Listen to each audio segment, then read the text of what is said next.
9월 9일 JBC 뉴스 시작합니다.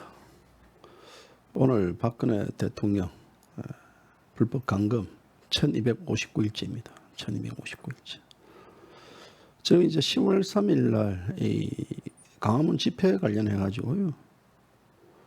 뭐 개최를 해야 된다, 말아야 된다. 뭐 보수파 뭐 이 단체에서 갑론을박을 하는데요. 그런 논의를 하고 있다는 것 자체는 솔직히 딱 깨놓고 이야기하면 개최를 포기해야 되는 거 아닌가라는 그런 쪽의 주안점을 누가 그런 얘기를 하는 거 아니겠습니까? 애초에 집회를 개최하겠다고 맘먹었다 그러면 그런 얘기가 오가겠습니까? 제가 볼 때는요. 이 집회는 이 광화문 10월 3일 개천절 집회는 그냥 포기하는 게 낫습니다. 뭐 개인적으로 나와가지고 광화문에 태극기 들고 거기에 대해서 본인의 의사를 표현하는 것에 대해서는 개인의 자유이기 때문에 뭐라 할 수 없지만요. 최소한 단체가 광화문 집회를 주도하겠다. 이것은 자칫 잘못하면 또다시 문재인 정권의 어떤 생명, 산소호흡기를 꽂아주는 것과 같다라는 생각입니다. 지금 정세균 국무총리도 오늘 이 개천절 대규모 집회 애고에 관련해 가지고 개탄스럽다. 그리고 뭐 국민의 생명 안중이 없다. 아주 강력하게 대처하겠다. 또 미통당도 나가가지고요. 이 극우 세력들과 손꺾기를 하겠다. 그리고 10일 내일이죠. 내일 이 집회 이 참여 당원에 대해서는 뭐 징계 등 여러 가지 이제 제재를 가겠다. 이런 식으로 지금 이 국민의 힘, 즉 인민 힘이 이제 거기에 관련해 가지고 지금 얘기를 하고 있습니다. 이게 이제 이런 상황에 들어가다 보니까 지금 많은 이 보수파 인사들도 지금 자칫 이 광화문 집회가 문재인 정권의 코로나 창궐에 어떤 빌미를 제공했듯이 이번에 또 광화문 집회를 열면 또 문재인 정권이 자신들의 방역 실패에 대한 변명하고 면피할 수 있는 빌미를 제공할 수 있다라고 지금 현재 그 얘기를 하고 있습니다.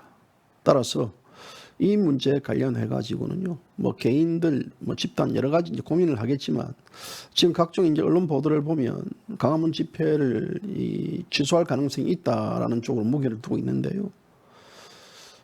좀 더 고민을 해보시고 판단을 하시기 바랍니다. 그렇지만 JBC 뉴스는요, 뭐 이럴 바에는 집회를 취소하는 게 낫다라는 이 주장을 오늘 펼치고 싶습니다.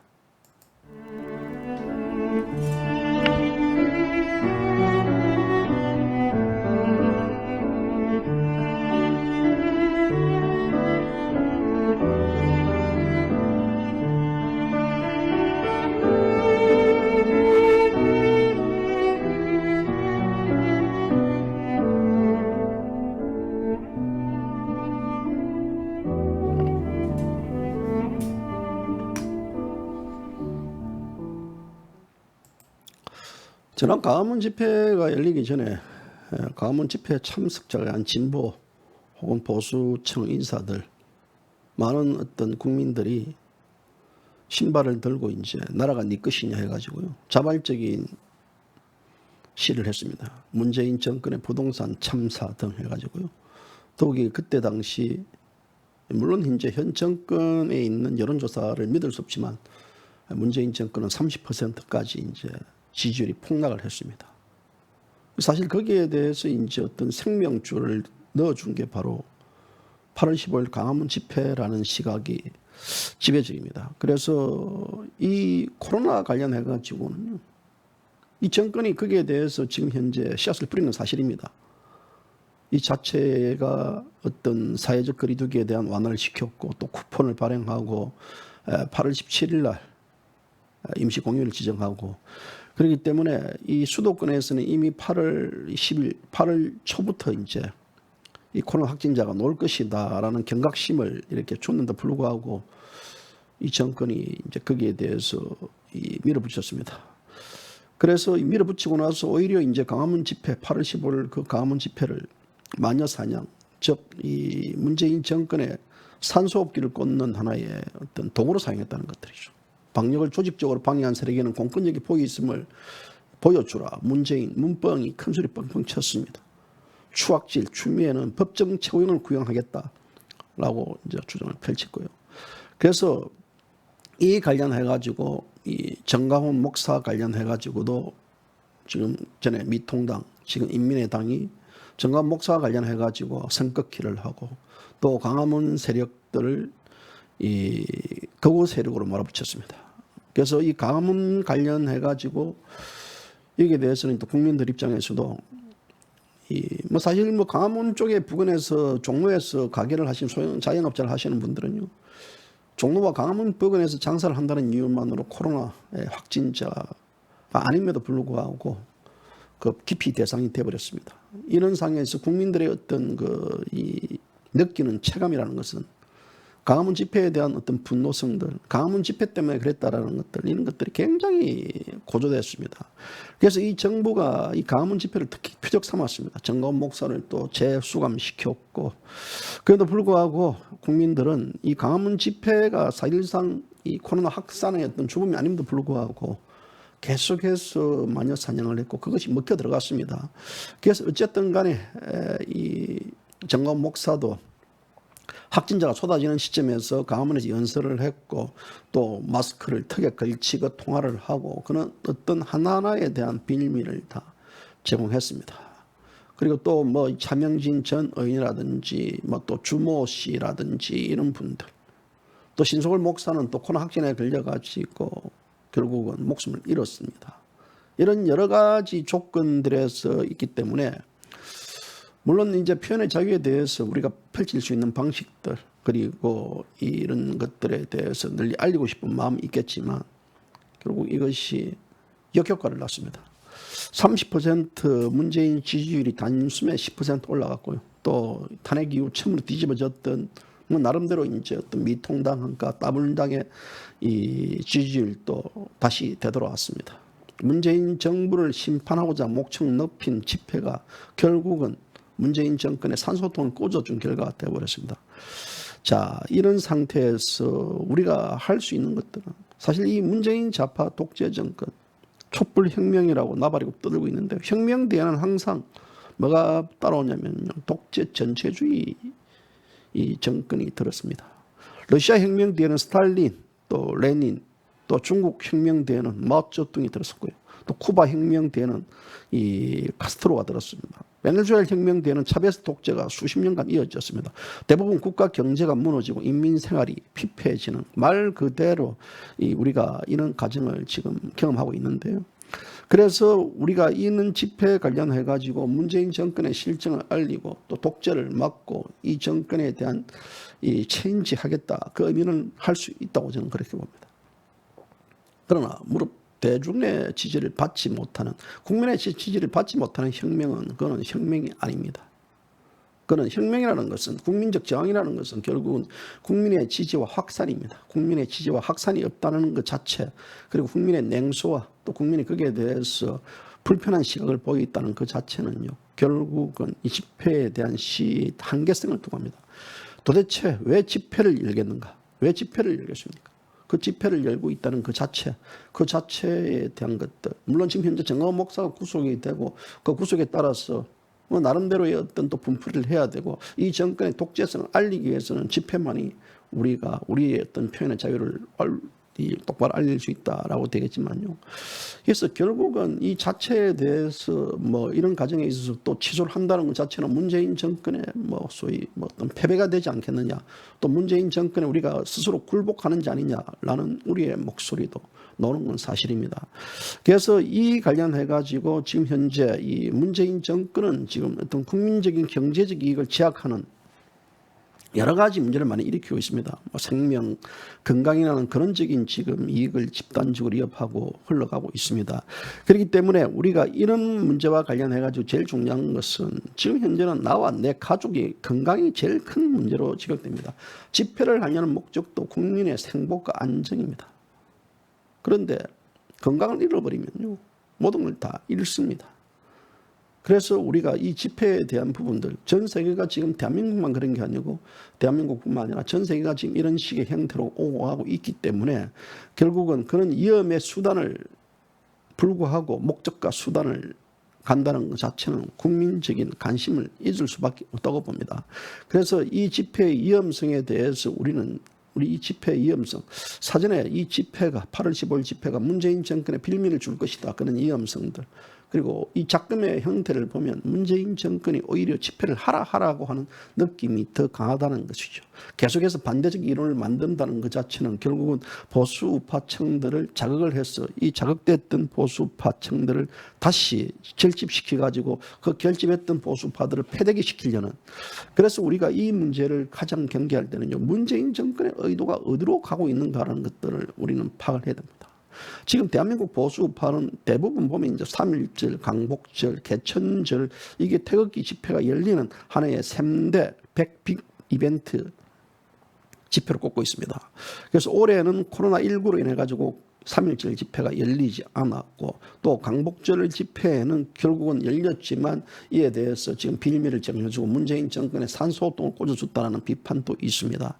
그래서 지금 현재 개천절 집회만큼은 대한민국 자유우파가 바로 이제 이 집회를 열어가지고 문재인 정권을 보다 더 실상을 알려야겠다 하지만요, 이 자체는 저는 국민과 생명, 재산에 위협을 줄 수 있고 그 위험을까지 감수하면서까지 무리하게 집회를 열 경우에는 이것은 결국 이 집회를 연 단체들보다는 그로 인해 가지고 또 대한민국 보수 우파층이 극우의 사냥감이 되고 또 마녀 사냥이 될 가능성이 있기 때문에 결국은 우리가 이 제일 중요한 부분들은 앞서 얘기했듯이 국민적 지지와 관심이 없다는 것 자체는요, 우리만의 집회가 되고 당신들만의 집회가 되고 그들만의 집회가 됩니다.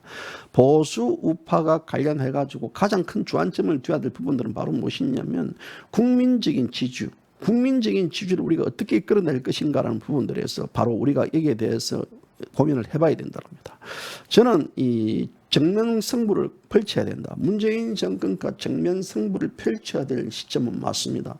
지금은 문재인 정권이 사느냐, 자유우파 국민이 사느냐의 어떤 하나의 딱 그 갈림길에 와 있습니다. 그런데 이 문재인 정권에 대해서 우리가 정면 승부를 펼치고 싶지만 바로 코로나19가 이 중국산 역병이 이 지금 가로막고 있습니다. 여기에 대해서 그러면 우리는 어떻게 해야 되겠는가? 이것을 보고만 있을 것인가?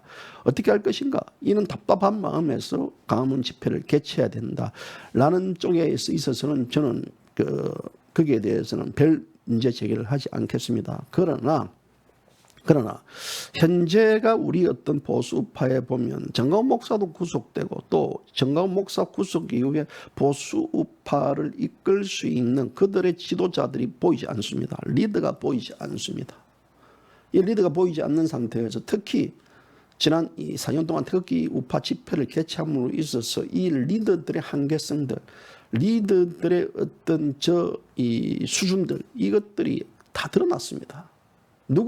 결국은 우리가 어떤 집회를 하고 그에 대한 집회에 대한 사고가 발생했다든지 집회에서 어떤 특정한 문제가 발생했을 경우에는 거기에 관련해 가지고 무엇을 해야 되겠습니까?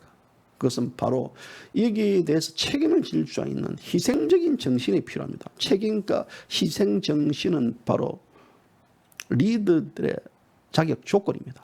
그런데 그런 희생 정신도 없는 상태에서 집회를 위한 집회를 한다. 교회도 마찬가지입니다. 그냥 기도를 위한 기도를 한다. 이 자체. 물론 교회의 목적이 기도하는 게 목적성이 있기 때문에 그렇지만요.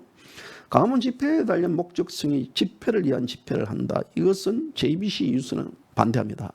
오히려 이런 문제에 관련해 가지고 지금 부동산 파문과 경제난, 조국이 사태, 윤미향의 의혹, 또 울산 부정선거 사건, 댓글 조작을 비롯한 여러 가지 지금 이 정권의 도덕적 문제가 지금 파탄에 있고 특히 추미애의 지금 아들 관련해 가지고 특히 의혹들, 또 이런 것들에 대해서 국민적인 분노가 지금 크게 달하고 있는 이 시점에 아마도 이 시점은요, 지금 국민들은 집회를 하나하나 다 알고 있을 것입니다. 그래서 이 관련해서 문재인 정권은 더 이상 이제는 안전지대에 도피할 수 없는 상에 이르렀는데 이들이 지금 현재 찾고 있는 것은 자기들이 어떤 이 상을 돌파할 수 있는 추미애권을 돌파할 수 있고 또 현재 문재인 정권의 부동산 정책 실패에 대한 원성 이런 것들 모든 것들을 다 돌파할 수 있는 게 바로 무엇이냐면 또다시 10월 3일 날 광화문 집회로 둘 것입니다. 특히 10월 3일 날은요, 그는 바로 또 목요일이 추석입니다. 금요일 연휴고 토요일입니다.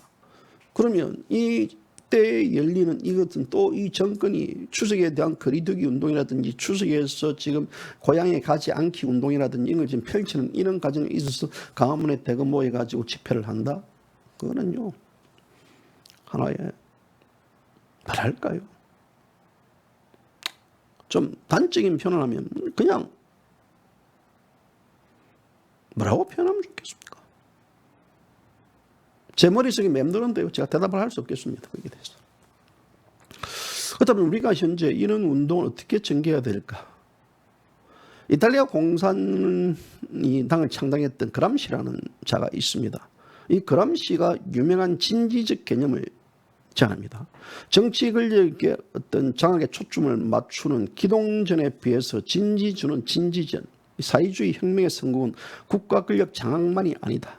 다시 말하자면 강범위한 대중의 지지를 얻을 수 있는 헤게모니, 이 계급을 구성할 수 있는 이 계급적인 소위 프레레타리아의 계급의 역량에 달려있다. 그렇기 때문에 대중의 지지, 또 도덕적인 개혁을 통해서만 이루어질 수 있다. 그래서 이 대중적 지지를 얻기 위해서는 우선적으로는 진지를 구축해야 된다. 진지가 완전히 구축되었을 때 그 다음에 뭐가 되느냐? 기동진을 펼칠 수 있다. 지금 우파들이 할 수 있는 것은요, 흩어진 진지를 구축하는 게 제일 급선무라고 봅니다. 혁명 전사의 가장 중요한 덕목은 이걸 판단해야 됩니다. 지금이 혁명의 간족이인지 혁명의 만족이인지 정세를 정확하게 판단하는 것이 가장 중요한 시점입니다. 그래서 그람시라는 자가 자본주의를 정복시키려면 자본주의 체제를 지탱하는 이념적 헤게모니를 국가로부터 탈취해와야 된다. 이를 위해서는 교육, 언론, 학계, 예술, 문화, 강범위한 분야의 진지를 구축해가지고 이 대항 이데올로기를 전파를 해야 된다. 이것이 그람시의 유명한 진지론입니다. 한국의 좌파들이 지난 30년 동안 기동전을 펼치고 또 국가 혁명을 일으키기 위해서 그들은 곳곳에 좌파들의 혁명 지지를 준득했습니다. 김대중, 노무현 그 전 대통령을 기점으로 해가지고 그때부터 진지들이 끊임없이 구축해했고 이것은 북한의 대남 전략 전술적 성공의 일환으로 판단하고 있습니다. 그동안 좌파 정권은 여러 형태로 유기적인 경제적 토대를 구축도 해왔고 또 우파는 진지적 경제적 토대를 지속적으로 상실했습니다. 결국은 여기에 관련된 부분들에 대해서 진지의 구축은 뭐냐면 자본도 거기에 있어야 되고 집회를 여는 데 있어서 제일 중요한 것은 자본입니다. 좌파들이 집회를 성공한다는 것은요, 문화적인 또 여러 가지 다양한 이벤트, 예술적 형태를 가미한 상태에 있어서 국민적인 끌어모을 수 있는 자극을 줍니다. 근데 우파들은 앉아서 맨날 나가지고 마이크만 들고 마이크 속에서 외치는 그런 하나의 외침 집회만 했습니다. 이것은 자기들끼리 소용주에 빠질 수 있는 착각과 오리를 불러일으킬 수 있는 집회라고 봅니다. 그럼 문제는 이 진지들을 어떤 방식으로 우리가 구축을 해야 되고 여기에는 두 가지 관점이 있습니다. 하나는 직접적으로 진지 자체를 직접적인 진지를 구축하는 거하고 또 다른 한 번은 좌파 정권에서 가져올 수 있는 이데올로기 실정에 대한 기동적인 측면에서 공격을 하는 것들입니다. 그런 진지 구축이라는 것은 뭐냐면 우리가 적을 공격하기 위해서는 우리 나름대로의 어떤 이 결속과 결기와 의지와 공격해야 되는 목표와 그들에 대한 잘못된 실정과 국민들이 어떻게 전파시킬 수 있는 모두가 어찌 보면 태극기 집회에 놓았던 분들을 태극기를 들은 분들은 혁명적 전사로 무장돼야 되는데요. 그런 게 없습니다. 그냥 갑니다. 사사건건. 최근에 하나 문제 같은 경우도 우파들은 하나의 문제만 놓으면 갈랐습니다. 네가 옳다, 내가 옳다, 네가 크다, 내가 크다. 이런 식으로 지금 갑론을박을 끊임없이 문제를 부추기고 형성해온 게 작금의 우파의 형태라고 봅니다.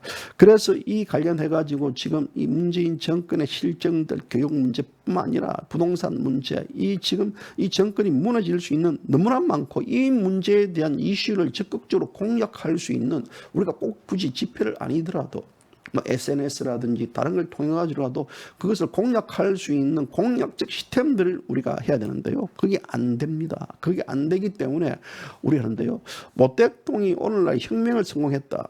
중국에서 혁명을 성공했던 부분들도 흔히들 말하면 노택동이지만 노택동 자체 혁명을 성공했던 바로 부분들은 농민의 지지를 받았다는 것들이죠. 농민의 지지를 받지 않은 상태에서 노택동의 혁명의 근간을 이루었던 문화혁명이라든지 문화적 근대적 기억에 대한 것들이 성격짓기는 않았을 것이랍니다. 그래서 흔히들 우리가 모택동에 되면 경제적으로 문외한 평가가 많지만요, 농민혁명이었든지 중국의 혁명 과정에 있어서 모택동은 이미 거의 동료들 자체 소비에트의 시대 질서를 구축한 경험, 그 속에서 중국식 발전에 대한 하나의 새로운 시나리오를 가지고 있습니다. 그렇기 때문에 중국이라는 나라에 대한 어떤 그 집중적인 부분들은 결국 모택동의 혁명이라는 것은 농민들의 지지를 이끌어낼 수 없고 그 지지 바탕 속에서 바로 게릴라 전선, 비밀 기초 조직들, 긴지를 구축하고 거기에 대한 농민 조직을 구성을 한 기동전을 펼침으로써 바로 그들 중국의 혁명 체제를 구성했던 그 성공 비결이라고 봅니다.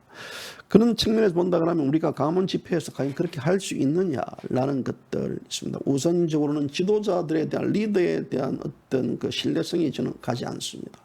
두 번째, 이 광화문 집회에서 문재인 정권의 실정에 어떤 이슈로 대응할 것인가, 문재인 정권의 퇴진을 요구할 것인가, 문재인 정권의 실정에 반대를 하는 것이냐, 문재인 정권을 탄핵시킬 것인가, 문재인 정권을 하야시킬 것인가, 거기에 대한 이슈에 대한 통일성이 보이지 않는다는 점들이죠. 각각의 재전투입니다. 각각의 여기서는 이 얘기, 저기서는 저 얘기, 여기서는 저 얘기. 통일성이 없습니다. 가령 예를 들어 문재인 정권의 퇴진을 요구한다든지 박근혜 대통령의 석방을 촉구한다든지 박근혜 대통령의 탄핵 무효를 외치는 하나의 불변의 우리가 이 슬로건을 가지고 이 문재인 정권에 대응을 한다든지 아니면 문재인 정권에 대한 이슈를 하나를 잡아가지고 바로 부동산 문제라든지 코로나 문제라든지 문재인 정권의 추미애 문제라든지 이 잘못된 하나의 것들을 이슈를 잡아야 되는데 두리뭉실합니다. 집회를 열겠다라는 당위성이 있지만 집회를 어떤 목적으로 이끌어가겠다는 목적성은 보이지 않습니다. 뭐 전 목사 이 석방하라는 게 이슈가 부각될 가능성도 있습니다. 전 목사 석방에 대한 촉구를 해야 된다라는 것들 얘기되는데요. 또 그렇게 된다 그러면 지금 광화문 집회, 우파의 집회는 그러면 정강훈 목사를 위한 정강훈 목사의 어떤 구출적 의미에서 이 집회가 형성되느냐, 이렇게 될 경우에는 결국은 광화문 집회에 대한 것들을 대한민국 보수 우파의 하나의 이름으로서 이야기한다는 그 자체는 넌센스입니다. 그것은 정확하게 해야 됩니다. 광화문 집회를 만약에 그런 식으로 된다 그러면 정강훈 목사를 지지하는 집단의 형태로서 집회를 한다든지 이렇게 돼야 됩니다. 다 같은 흥능경 될 경우는요, 보십시오. 그는 보는다면 우리 공화당뿐만 아니라 그와 지금 선을 긋고 있는 여러 집단들까지도 동시에 하나의 이 도매급으로 넘어갈 가능성이 저는 있다고 봅니다. 그래서 이 광화문 집회에 대한 어떤 주인성, 이 광화문 집회에 관련해 가지고 지금 현재 전 목사가 뭐 10월 달에 이제 이 재판 기일이 잡혀 있고 그 관련해 가지고 지금 일례로 휴대폰을 끄고 또 이 문구가 잡힌 포스터들이 돌리고 이런 경우인데 저는 그런 경우 자체도 결국은 이것이 이제 이 정권의 빌미를 줄 가능성이 있다라는 것들. 그래서 경찰은 현재 이 관련 집회에 관련해 가지고 지금 이 집회 금지 통보를 밝혔습니다. 그래서 여기에 대해서는 지금 모든 걸 봉쇄하겠다라고 하는데요. 어찌 보면 이 자체는 결국은 한편으로 따지면요, 이 문재인 정권이 광화문 집회를 하게끔 해가지고 이 수도 꼭지를 털어놨던 거나 저는 마찬가지라고 봅니다. 거기에서 말려 들어가지 말아야 됩니다. 이 문제에 관련해가지고 지금 현재 이 조은진 대표 같은 경우는 이 광화문 집회에 관련해가지고 이제 집회를 할 자유는 또 우리 공화당에 있다. 집회 신고를 거부하는 것은 문재인 좌파 파쇼 정권이 해라. 집회 신고 자체를 이렇쿵 저렇쿵 이야기하는 것은 헌법과 가치에 맞지 않다. 그렇죠. 집회를 하고 안 하고는 이 주최 측이 있다라는 것들. 하지만 이 집회에 관련해 가지고 이 집회 이 결 자유에 대해서 문재인 정권이 여기에서 잡아들이겠다, 뭐 하겠다, 공갈까 협박한다는 이 자체는 이것은 바로 헌법적 가치에 맞지 않는 거다. 그래서 자유로운 집회를 탄압하는 것은 그들의 몫이고 또 끊임없이 집회 신고를 하는 것은 그들과 맞서겠다는 것은 또 사실 자유우파의 몫입니다. 집회 신고 자체를 가지고 그거가 어떠니 반사회적이 어떠니 그렇게 몰고 가면서 결국은 이 또다시 이 마녀 사냥식으로 몰고 가는 이 형태의 문재인 정권. 그래서 소나기는 피해야 된다고 봅니다. 소나기는 피해야 되고 이 피하는 상태에 있어서 저는 그렇습니다. 만약에 이런 집회가 열렸을 경우에는 바로 우리 이 자유우파 국민들, 순수한 국민들이 저는 다치지 않을까, 피해를 입지 않을까, 혹시 그들이 어떤 또 다른 희생자가 되지 않을까, 저는 그것을 제일 우려스러워합니다.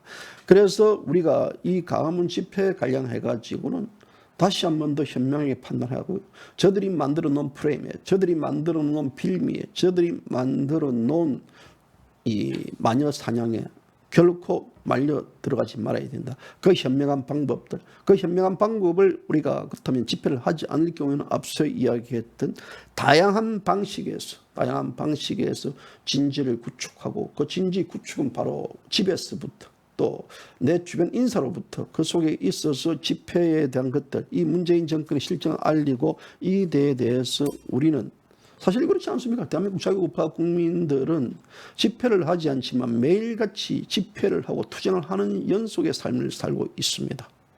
굳이 문재인 정권의 숨통을 끊어줘야 되고, 또 문재인 정권에 대한 어떤 그 탄핵의 빌미를 제공해주고, 또 문재인 정권의 코로나 이 탈출구를 만들어주는 이 우범한 하나의 범은 행하지 말 것을 JBC 뉴스는 강조하고 싶습니다. 하지만 그게 아닌 상태에서 집회를 하겠다, 그것은 여러분들의 자유입니다. 이것은 어디까지나 JBC 뉴스의 의견입니다. 오늘 방송 여기까지입니다. 감사합니다.